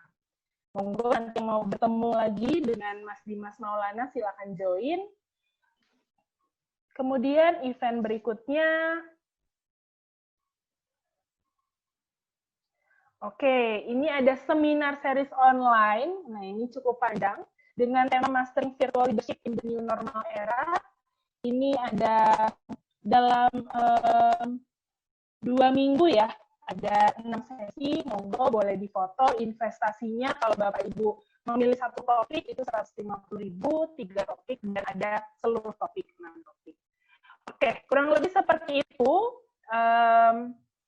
event-event yang akan terselenggara di manajemen 1-2 minggu ke depan. Bapak Ibu jangan lupa follow Instagram PP Manajemen untuk tahu update nih, kira-kira event-event apa yang berikutnya akan ada, dan terkait pojok pintar berikutnya juga Bapak Ibu bisa akses di Instagram PP Manajemen. Kalau begitu, Bapak Ibu, terima kasih semuanya. Terima kasih para pembicara kita yang sangat luar biasa pada sore hari ini. Ada Mas Dimas dan Mbak Amanda. Saya undur diri. Selamat sore. Assalamualaikum warahmatullahi wabarakatuh.